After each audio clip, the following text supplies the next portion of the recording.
And this single gem has changed my life, and I use it all the time. Uh, yes, our body is designed to alert us when we're about to do something scary. Alert, alert. This is new. This is scary. This is vulnerable. This has risk. And before Activate Vitality, I just took that off it and was like, okay, yeah, my body's telling me not to do that. So, okay, not that, find something else. And it was like, couldn't move through that fear because it was just like, oh, that's telling me it's dangerous and I shouldn't do it. Yeah. And you just framed that differently from the growth mindset that now when I feel that fear and that tightness, and this is what's so nuanced, right? Because we're talking about, again, tightness in the body, but we're not like, we're pulling out the nuance of tightness in the body doesn't necessarily mean it's our no. Mm. Sometimes tightness in the body is that fear response. It's trying to keep us safe, but it's trying to keep us in the same little box. And so then we can talk with it, give it a little bit more space. And oh, I'm about to do this scary thing that's totally normal. Of course, my body doesn't want me to do this thing that has risk or fear to it, but I'm choosing it because it's in alignment with my values now.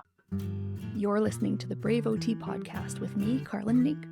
This podcast is all about empowering occupational therapists to step up, level up, blaze some trails, and maybe engage in a little conscious rebellion in service of our profession, our clients, our work, our businesses, and living our mission wholeheartedly. We are all about keeping it real, doing hard things, unhustling, being curious, exploring, growing through our challenges, and finding joy, fulfillment, and vitality as we do so. Really, we're OTing ourselves and each other. I hope you love this episode. Hey, thanks for joining us for part 2 of my conversation with neuro OT rockstar Jessica Miller. If you didn't listen to part 1 yet, you might want to go listen to that part first. Sure, this conversation could stand alone, but there's some continuity if you listen to part 1 first. Do you know that Jessica signs her emails off in peace and plasticity? Isn't that lovely? She has this beautiful way of integrating her in-depth understanding of how the nervous system works to help the OTs in her new to neuro community and in my Activate Vitality program with sessions she's called Nourishing Your Nervous System. She does a great job of this, and it's one of my favorite parts of the program. So in this second part of our conversation, we talk about the integration of embodiment practices and acceptance and commitment therapy, or ACT, to help us remain in the present moment in an intentional way, especially when our natural instinct is to shut down or turn away from painful and unwanted experiences. What you're doing inside of Activate Vitality when you have your colleague hat on, you facilitate monthly sessions inside of Activate Vitality called Nourishing Your Nervous System. Do you care to share a little bit about what that is and what that's been like for you, that part? I love it so much. I love it too. It's like a dream, to be Yeah. honest, because it's like, it's kind of a culmination of practices that I've like practiced over the last 20 years just to help my own mental health and like we were talking about unlearning stress, ways of just living in constant stress and Yeah. that overstimulated nervous system. And so it's really just weaving in. And part of it comes from like it pulls from lots of different places. So the practice, it's an embodiment practice that we come together in community. We do a check-in and then I offer just an embodiment practice and I guide us through that. And then we kind of come together. If you want to, we come together at the end and process what that was like, or you can hop off and go take a rest. Just depends where you're at. So that's kind of the what it looks like overall. But then the practice, I pull from this last month, I was pulling a little bit from a practice of authentic movement, which sounds like maybe the scary thing if someone's ever done it. But all it is being able to ground back down into the body and find where our body wants to move. It just does. And it's just been trained. Society has told us how we're supposed to move, how we're supposed to cross our legs, how we're supposed to walk, we've learned these messages but there are some facilitatory prompts that can help you find the way that your body wants to move. Mhm. And it's so interesting when we give our body permission to move, it actually knows how to move in order to help heal us. I truly believe. So we might self-stim in a way, and that's the thing that helps regulate our nervous system. So that's one practice. We bring in breath work. We bring in mindfulness practices. And Some one of the things polyvagal we did recently, theory as well. yeah, so a lot in the polyvagal theory of having shift moves, of knowing where you're at, some of the signs in your body that tell you when you're overactivated or when you are shutting down. And interestingly, I learned, for example, the 4 square breath, where you breathe in, hold it, breathe out, hold it. That can be really great when we're overstimulated. And so, but if we implement that when we're overwhelmed and we have shut down, what we actually need then is those big, deep, continuous breaths. We like want to bring that enlivening literally through our breath.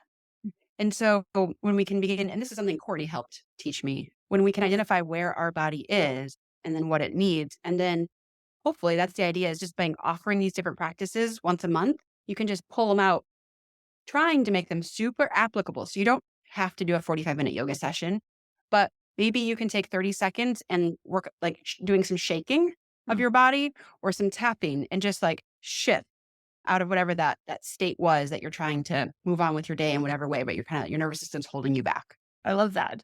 And I think what's cool, because sometimes like we've talked to about how sometimes we're like, but that is this a little woo for Mhm. people, right? I know, right? 'Cause it can be a little bit spiritual. It can be a little bit, and people can take it in whether they're thinking of it scientifically or in a kind of more spiritual way. You can, however you're showing up in that, Yes. it applies in both ways because ultimately we still are, well, you and I joke about how what our like our hippie attire would be when we would if we were to both even go live a Live on a different commune. lifestyle on a commune or whatever, right? Gonna, go start a commune. I'm pretty sure I think you've described wearing the peasant dress in your vision of that future. Or I picture myself a little bit like Meryl Streep in Mamma Mia with overalls and doing pottery and making a Yep. mess and I laughing and love it. dancing and all of the things. But that might be how you or I might interpret it in a more spiritual sense. But at the same time, we're still scientists who understand brains Yes. and nervous systems. And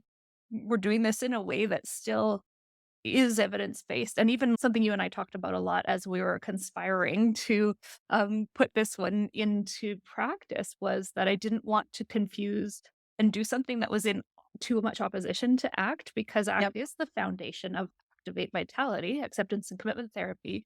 And so some people use grounding, calming exercises, more calming exercise, not grounding, as a way to soothe the discomfort, to avoid feeling the discomfort. So if I have feelings of discomfort, I must do something to move them away. And that's Yep. not what we're doing here, actually. If we're having such intense feelings that we can't, that being present with them actually isn't all that productive, Mhm. maybe bring them into something a little bit more manageable so that we Yes. can continue to sit with what is. We're not distracting away from what is, we're making Right. it present, aware, like Yes. that, creating safety and comfort within Yes. difficult experiences. You can look at grounding, I think, both from the woo side of like you're grounding with Mother Earth, perhaps, Yep. or it's the mindfulness of the sensation of that proprioceptive input of being in our physical body that's on the ground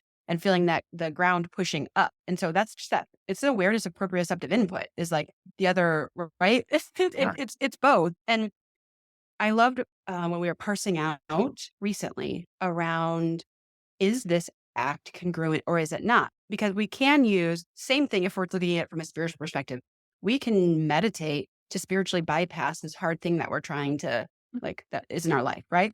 Or if we have this feeling that comes up in this moment, this scary thing, we're going to do this new thing in our business and it feels super scary, so we want to avoid it. We can take our mindfulness into our breath in our body and inhale to feel where the emotion lives in our body and exhale, just care for that feeling. Like I feel that it's in my chest. It feels like it's really tight. And then just love for that feeling or care, or it's okay to feel that. And it likely will increase in intensity. And with breath and that mindfulness, after a while, it will decrease. The intensity will go down. So it's like, well, on one hand, yes, at the end, we felt better, but we weren't trying to bypass anything. We actually went right through it. We were mindfully present. Mhm. And then, oh, great. I feel a little more space to be able to move forward. That scary feeling isn't controlling me. Yes, totally, totally. And so it all dances together nicely. And also, it's okay to not stay true to one type, style, or approach. Where I started Activate Vitality, I wanted to stay really true to ACT. And at the same time, if you love this or that, or bring it all together, make it work. I just didn't want to confuse participants that are like, okay, I'm doing this and then that and then that. And I'm like, oh, and but you told me that I'm supposed to be moving in this direction. So I wanted to create a bit enough Mhm. cohesiveness, but at the same time, I don't think ACT is the only way to do things. I love that ability to bring in different things, but also to honor the experience of the learner who's Mhm. trying to figure this out in a step by step sort of way. And I had been introduced to ACT multiple times for this program. Like therapists would mention it. I'd read a little bit about it, but I could never apply it Mhm, until this program. And so I really feel like the core is very ACT, and the modules help teach it. And there is some actual practice work that you do in the modules, but then you help us through it, whether it's in the Facebook group when we're having this negative self talk, and you'll just like introduce an unhooking strategy in that moment. Or you'll ask us, what feelings are you feeling right now? So that's making room for feelings. And then what would be the towards move? And you'll ask us, and you're like, okay, what you're doing right now, is that towards or is that in a way? And so you're like naming the steps mhm, actively and talking us through it. It's like, oh, that's what it means to move towards something even when you're feeling uncomfortable. mhm. And the other piece I love is there is no shame in our group. We've all been there. If anything, you're like, yeah, I know it's super hard. And now we get another chance to do a towards move. So I Yep. love that you don't have shame. Yeah, it's true. And so often that away move was actually a bit of wisdom that we needed a bit of a break, or we needed to not always be pursuing, or that the pause is Uh, okay. And sometimes we might be like, okay, how do I get back on track? I don't know. Is on track in this moment rest? Like break? that's when Maybe I'm you need like, to not send an email for a month. because then we're back to that is what, again, I'm like, when I feel relaxation in my expansiveness in my body when you say that, because we're back to, if we're perfectionists, then we're trying to perfect ourselves doing ACT, right? And you're like, Totally. you don't have to. We don't have to. We don't have to. Oh, so true. So true. I'm wondering if you could share, because I know Activate Vitality was a part of your journey. How do you describe Activate Vitality? No pressure to do it right, but I want to know truly from your heart what that is to you. So I knew, I'll maybe still weave those together a little bit. I knew that I could not keep doing like my body told me I couldn't keep doing what I was doing. Mhm. And so I knew I needed another way. I knew I needed to do something different, but I did not know what that looked like. It was just like, just not this. And anytime I would kind of think about maybe this, or this, and I was just met with such immense fear, like, what if I'm not making enough money for my family? What if that doesn't, all those fearful what ifs? And it just kept me stuck back in like, I don't know, that's all too scary. Yeah. And there was something that I'm like, this single gem has changed my life, and I use it all the time. We just were joking about it recently in the Activate Vitality Facebook group, and it was a picture of growth was talking to a picture of this other little character, and that person's character was called Comfort, Comfort. Yeah. and growth was just saying, I don't think this is going to work out. It's Right? totally, it's a little meme in the Well, Facebook group. meme. Yes. That's really not describing it other ways. But what do I mean by that is, okay, when I was afraid of doing X, Y, or Z differently, you helped even understand it from a sciencey perspective, which was like, yes, our body is designed to alert us when we're about to do something scary. Alert, alert. This is new. This is scary. This is vulnerable. This has risk. And before Activate Vitality, I just took that off it and was like, okay, yeah, my body's telling me not to do that. So, okay, not that, find something else. And it was like, couldn't move through that fear because it was just like, oh, that's telling me it's dangerous and I shouldn't do it. Yeah. And you just framed that differently from the growth mindset, that now when I feel that fear and that tightness, and this is what's so nuanced, right? Because we're talking about, again, tightness in the body, but we're not like, we're pulling out the nuance of like tightness in the body doesn't necessarily mean it's our no. Mm. sometimes tightness in the body is that fear response. It's trying to keep us safe, but it's trying to keep us in the same little box. And so then we can like talk with it, give it a little bit more space and oh, I'm about to do this scary thing that's totally normal. Of course my body doesn't want me to do this thing that has risk or fear to it, but I'm choosing it because it's in alignment with my values now. So one, fear doesn't automatically mean not to do something, but it might just mean we're approaching something that's scary and uncomfortable. How do we figure that out? Through Activate Vitality, it's like this long journey of understanding what our values are. And it's like, is this in alignment with my value? Yes. Okay, then I'm going to do this really uncomfortable thing. And how do we have, like, how do you do really uncomfortable things that are against the norm? Mhm. It's like a huge way is having a community of other people doing really hard things that are against the norm, that are in service of themselves and their values. And it's Mhm. like, you can go, I guess, get goosebumps. You go back to a call and you're like, I'm about to say no to my full time job and it's really scary. And they're like, yes, because they know it's not just like, yes, blanket, yes, but they know how, they know Yeah. that's out of alignment. And 'Cause they know your life, they know your story from all the that's other right. Like, conversations, they know what you're yes, working thank you. toward, they know your values. Yes, totally. And so they're watching your journey and then they like when they see that you're doing this really hard yes, like you've got the support of these super wise, amazing, smart, encouraging women who are occupational therapists and it just gives you that little bit of strength to go do that hard scary thing. And then you can also get to help other women like do hard scary things and like that feels amazing because it's like then we're in service again. And it's just been that constant backbone that helps me come back to myself, come back to my values, come back to honoring my like, need for rest and my need for play and my need for connections in the world. To have a community of people behind you, like cheering you on for that way of being in your life, Mm. like lets you keep stepping into scary and uncomfortable things that is brought me so much freedom and happiness. And also, it's been like a super scary roller coaster along the way, but it's been a roller coaster that I've chosen for freedom and creativity and like stepping into what is like I'm really meant to do. Mm. Oh, thank you for that beautiful description. Because I can only see it from my side, right? Like, from where I sit. And so hearing you have such an eloquent way of describing, um, these experiences like that the way you describe things, others can feel them, right? And you're really good at sharing in a way that is a felt gives a felt sense. And so appreciate you describing it in that way. I Yeah, and I appreciate your contributions in making the group what it is, both as a participant and when you're delivering the nourishing your nervous system stuff.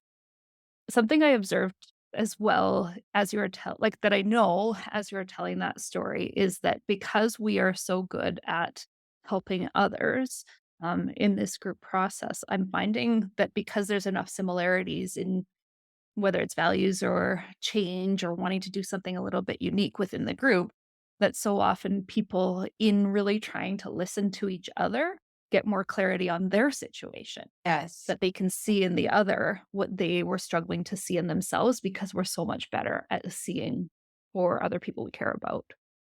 Totally. And that's actually informed why I want to do group mentoring for neuroeducation because I've seen that. It's like even when I'm not the one in the group talking about my own business or talking about my life or my values or whatever, when I'm watching, and there's like a woman that comes to mind that in Activate Vitality that we've connected one on one because there are so many parallels, even though we have different businesses. But when I'm listening to her struggle through some of the same processes and like, okay, I'm procrastinating because I'm feeling really afraid. And then I watch you or other people kind of coach her through like how to maybe approach that differently or with more compassion or like doing little chunks at a time or whatever it is. It's like, okay, right. Like I can do that too. I can break my big scary goals down into these 20 minutes and set a timer and I'm just going to do, and I can implement that. And so there's so much richness. I think a lot of women come in and talk, Mhm. but then equally don't on a call because just listening is Mhm. super rich or like maybe adding in a chat Yeah, yeah, box. most definitely. So I would love to hear I'd love for you to share with the OTs what it is, like how they can find you. But also, we keep this part about like, how would you like in a paragraph, like if you were to write a paragraph of your journey from that place where you were feeling overwhelmed, I can't do this anymore in your last Yep. job, I need to get here. What, how would you describe that where you went to here? Or maybe it's already Um, been described throughout the whole discussion and maybe it's not necessary. One piece maybe that might be helpful is when I was in that spot of like, not this, but I don't know what, Yeah. was as all good mental health OTs do, journaling in the Activate Vitality Planner and then reflecting. That's when I pulled out, I didn't realize how much in my traditional clinic work Mhm. that I either took students or being a senior therapist, other therapists would just come and chat, like, what do I do with this patient? I've tried this, I've tried that. And I love just talking those side conversations of helping therapists problem solve and clinically reason through their hard patients. Mhm. I would never have like known that I even loved that because it was just this thing that happened in the day. Mhm. But like pulling out that thread is what eventually wove into formal new to neuro. Mm. That's really cool.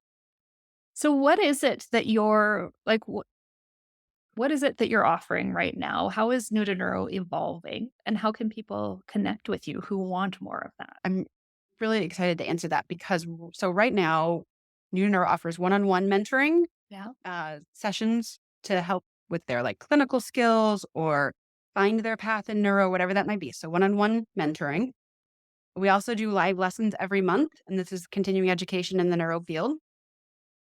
We do some longer courses as well, but what I really want to share is that we're moving into a community membership. And I'm back to market research to understand what OTs want in this, but it's going to look like every month there's going to be opportunities for continuing education. We're going to collaborate on therapists' caseloads and talk through those. Yeah. And then there's opportunities for that one on one mentoring. And that's what's coming soon. And Yes. you can find me on the New to Neuro Facebook group for now, Okay. or if you're an Instagram user, it's new.to.neuro. And you can find me Perfect. there too. And I think, Carlin, you said you'd link when the membership comes out. You'll Yep. share those They'll in be the in show the show notes. So notes for sure. So there are some questions I always ask people at the end of these interviews. And the first is, what does being brave mean to you?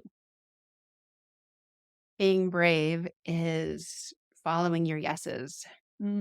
and your no's. Like knowing your yeses and your no's. Like they're in there, but listening to them is super brave. Mm. Acknowledging them and then acting on them, whether that has anything to do with OT or your relationships or your hobbies, is like how you want to live your life, how you want to show up in your life, honoring yourself in that way. Mm. It's really brave. Really brave. What's something brave you've done recently? What is something brave? Oh, I got an undershave. That's I noticed that, and you've got your show on it. Yes. but actually, I'll have to say that is just like an external expression of taking brave steps that maybe aren't exactly lined up with the norms of our culture, Mhm. but are true to my yeses and true to my nos. So it's just like that little expression, but I can hide it professionally too. So it's okay. So people who can't see it that are just listening to the podcast, that is like shaving under like, so you've got your hair that if you wear it all down, nobody would see, but underneath you've got a section shaved. Me too. And so when I'm feeling super brave, I can just do it in a ponytail and it's right. And Yeah. but that's also the difference of like, it's safe to show up on your podcast like this. And so Yes. when you're around safe people, we can be a little braver. And when it's not a safe place, it doesn't mean we're hiding, but we are just taking care of ourselves. And I'll just pull my hair down then. Mhm. I made a similar decision when I got, my tattoo. I have a rather large tattoo on my back, but I wanted it to be that I could choose to put it all away, that it didn't need to always be showing, and Mhm. that I could easily also choose to have it visible, obviously not when I'm on screen like this. But it was important to me to have choice that there are some it's not about hiding who I am, it's just there are some Right. places where it's just I don't need to show that part of me. Not everybody gets to see all parts of me. Yep. We have that choice. And Yeah. that's like, it's a reminder that we have choice. Like Yeah. to me, sometimes those physical representations remind us that we have choice. Yeah, totally. How would you like to see OTs get a little bit more brave in the coming years? Oh my gosh. I'd s a little bit more brave. I really want OTs to be like, I wanna overhaul healthcare. You want to shove them off a cliff, actually. Yes. No, not them, like, the healthcare system that pushes, OTs down. That's what I wanna overhaul. But how do I want OTs to be brave in this healthcare system that pushes us down and oppresses us? Is by standing up for our yeses and for our nos and setting boundaries around ourselves. When we're asked to do things beyond what is healthy for us, Mhm. being able to set healthy boundaries. And it's uncomfortable because we want to show up and we want to do what our bosses ask and we want to be good therapists and we want to be good coworker. But all these like external goods. And I want therapists to be brave and know what they need to take care of for themselves and just to respectfully say those and set their boundaries so you can continue being an OT and not sacrifice yourself. Mm, thank you. Hmm. And you've already shared how you'd like people to connect with you. If there's anybody listening who's contemplating joining the Activate Vitality program, Yes. what would you want them to know? Oh my gosh, what would I want them to? It's so interesting that the women in the group, I just realized last week, I just realized I've never met any of you in real life because it feels like we all sit around the kitchen table or the pottery wheel or we go to dance class together because we literally are talking about these things. Like I just have to remember that I actually haven't had these physical like experiences with you all because it feels like that much like a community. I didn't know that an online community could feel so much like community. Again, that's why I'm like, oh, this is worth building. Mhm. And I've seen that paralleled in as your what you're like how you've evolved what you're offering. You're wanting to create that sort of community with the people you support in a different context, right? Like it's a different theme, but that you really have enjoyed being a part of that community and are wanting to offer that to others as well. Because it takes on a life of its own. Like you Yeah. said, you couldn't necessarily predict this but when you facilitate, when you create safe community where it's safe to grow, it's safe to show up authentically and be yourself and we can be imperfect. And what grows out of that is like more than than I could have imagined on the before being part of Activate Vitality. So just think just knowing it's truly a community and you get to choose how much you show up and when you show up and how much energy. And Yep. sometimes you need to pull back and that's okay too. And that's like valid and supported. And unlike other communities where you feel like you have to serve and it starts to wear you down, like that's not part of this community. Yeah. Yeah, there's an abundance of calls so that people can Yep. come in and out and show up as available, come more intensely for a while if they want to, but Show up also for kind of 20 minutes of a call. totally Yep. leave. Yep. Totally fine. Yeah. And it's nice that it's established enough that it's become a norm. And there are enough people that wouldn't be weird that you're not walking out on a Right. call or something. Sometimes we do Yeah. have small calls like that, but it's still okay to leave. Yeah. Yeah. That's awesome. Speaking of leaving, I guess it's time to end the lovely discussion. Thank you so Thank you. Yeah. Thank you for your program and thank you for this. It is my pleasure. So there are a few ways to keep hanging out with us. Jessica's New to Neuro OT Collective is opening its doors in February. That's February of 2024 if you're joining us. She's been working diligently on this for months, and with careful and caring consideration, she's come up with the New to Neuro OT Collective, where peace and plasticity grow. Dreamy. So if you're an OT at any career stage who's struggling with how to work with neuro clients on your caseload, this is where you'll want to be. Get on the waiting list to be a founding member of this beautiful community. There'll be live lessons, support calls, resource library full of videos, PDFs, and more to support your well-being. So check out the show notes. It's newtonneuro.com/the-collective-is-coming. And another way you can hang out with us is to join us in the Activate Vitality program. You can think of Activate Vitality like a personal and business mastermind, supporting your holistic needs rather than attempting to separate your personal growth from your business evolution. It's been really helpful for OTs who are in a stage of life where that habitual hustle and grind does not serve them anymore, where your priorities are shifting and you know deep inside that it's time to make a shift to align your business with your life priorities. this is sounding about right, book a chat with me. I'd love to talk, see if this is a fit for you, and see how I can help. Thanks for listening, and as always, be brave, OTs.